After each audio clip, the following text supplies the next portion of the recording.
Hello and welcome to today's Green Business Podcast. In today's podcast, I thought, seeing as it's the start of 2017, I look forward to some trends that I think will change sustainability. I've selected 5 trends. Some will take a bit longer to establish, some are here already, but I think they're big trends. And some might be a few outliers. So let's have a look. Okay, linked data. I mean, this is already happening. In fact, it's linked data and the Internet of Things. I went into Maplin the other day and saw a host of various linked applications, from sensors to see if your washing machine is leaking to your smart thermostat that we all know. I really think that this sort of trend will really change how we interact, not just with machines, but also with other human beings. In our industry, probably with other energy companies, and with our government and as a society. I think it's inevitable that data will become more freely available, even from governments, and that means that both governments and companies will be held more accountable. I also think that both governments and companies will have to become much more transparent. From an economical point of view, I can see that we get a lot more better insight into some of our services. Actually, let's.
I am to be the last Viceroy of India, and I shall carry out.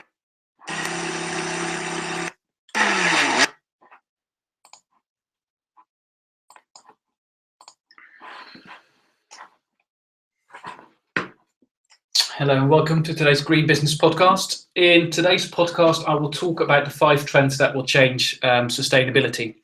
Some of these might seem a little bit out there, but I really think that in the years down the line, they will absolutely transform the landscape. Very keen to know what you think, so do just get in touch and let me know your thoughts, really. So let's get started. I really think that electric vehicles will become a reality. I really think we're at the dawn of electric vehicles. Yes, I know the mileage or the range isn't there yet, but remember when we looked at the old combustion engine versus the horse, people were saying things like, "Oh, actually it breaks down. My horse never breaks down." You couldn't do that many miles with the old combustion engines, but we were very much at the start of things. I think if anyone's sort of doubting that, I've got a little video here. So let's have a look at that.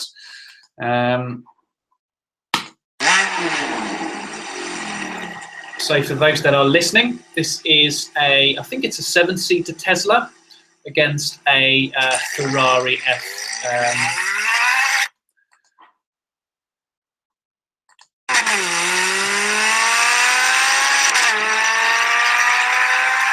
As you can see, this is a 7-seater. This is a mum with 3 kids in the back, some suitcases, and a dog out pulling a Ferrari. It's just, if that performance doesn't speak for itself, then I don't know. So I think there's real reason to believe we're at the death of the combustion engine, and it's only a matter of time. Put on top of that self-driving vehicles, and all of a sudden, I think we have a future which looks very different. I can imagine that the technology that comes with electric vehicles will transform everything again. I can imagine that Uber will make a switch to autonomous vehicles, and that you invest in an electric car that you then, if you don't use it or when you're at work, you hire it out to a firm like Uber so it can pick up and drop off passengers. I really believe this will come down the line very quickly. I think in the next decade, electric vehicles will be a reality. In the next 2 decades, we'll have autonomous vehicles. I have no doubt about that.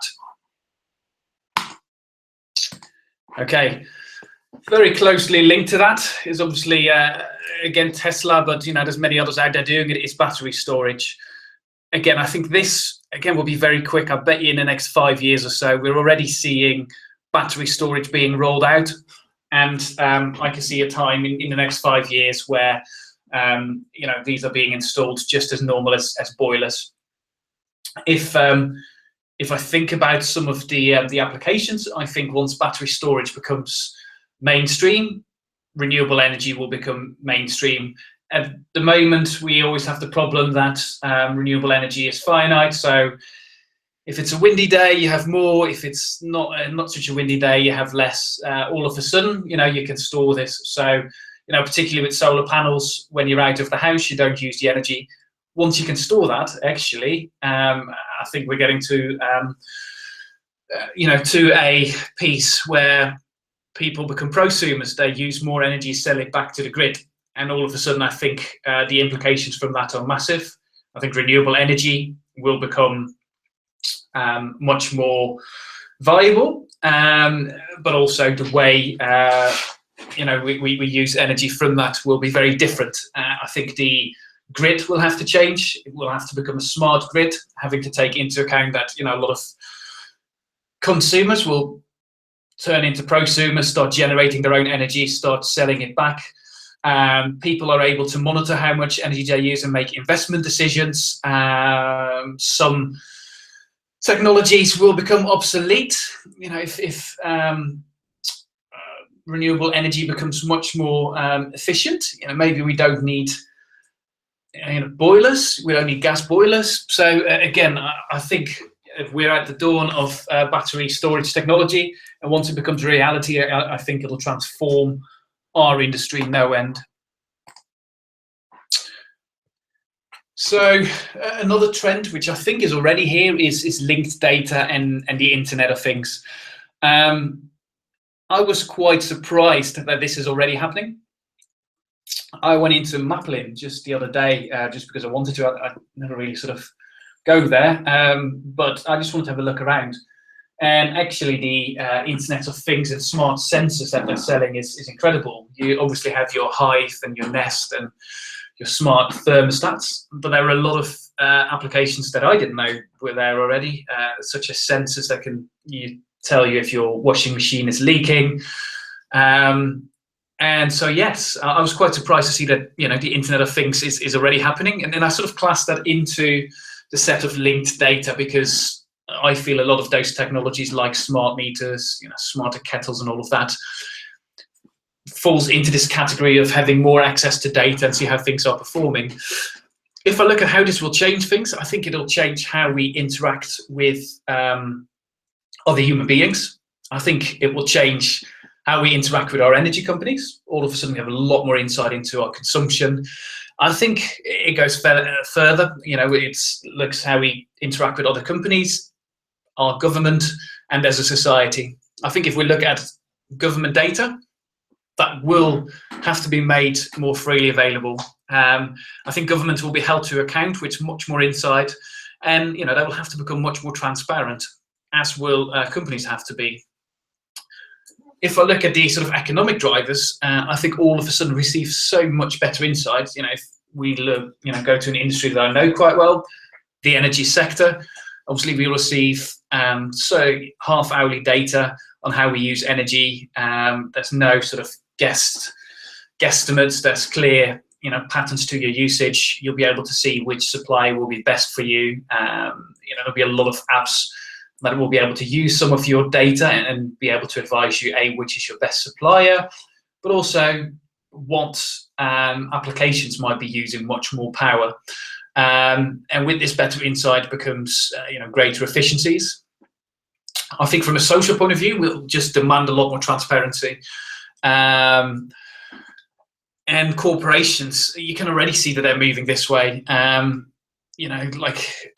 They're publishing a lot more data. I think McDonald's, in regards to sort of open data, they sort of encourage customers to ask their toughest questions and then showed people what was happening. So again, I think this is actually already happening. It's not necessarily a trend that's coming down the line, but I think it's going to grow and increase into our society and industries. Okay, another one that it seems a little bit left field, but I'm really excited about 3D printing. I think this will transform sustainability. I think it's the closest thing we have to the Star Trek replicator. We can now print layer by layer any 3D object based on a digital file. I mean, how big is that? We can do this in full color, and we have hundreds of different materials to do this. That's, it's mind-boggling. And we can print very complex structures, from custom houses. We can print anything. I'll get onto some of those things. The cost savings are enormous, but not just that. Just imagine the carbon savings. Currently, if you want to, let's say, buy a case for your iPhone or Android phone, it will be mass-produced, probably in a factory in China, and it will then be shipped over to the UK. Can you imagine if you are able to press print on your iPhone case and get it printed in 20 minutes? There's no or limited carbon associated to that, and definitely a lot less if it's if it's made in China and shipped over. I think what that means is we've looked already at some of the trends. Battery technology will turn us into prosumers. I think the same with 3D printers. We'll probably become our own creators, and it'll be as simple as going online, downloading a file, and printing out what you want. I mean, the applications are sort of mind-blowing. I mentioned the iPhone case, but people are printing artificial limbs on 3D printers.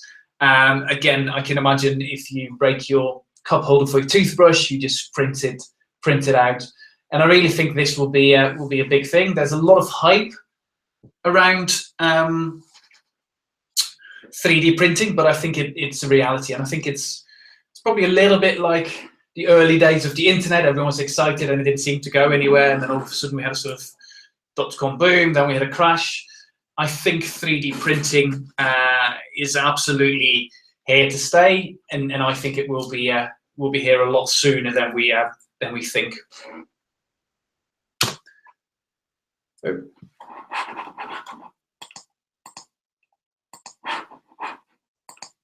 Oh, there we go.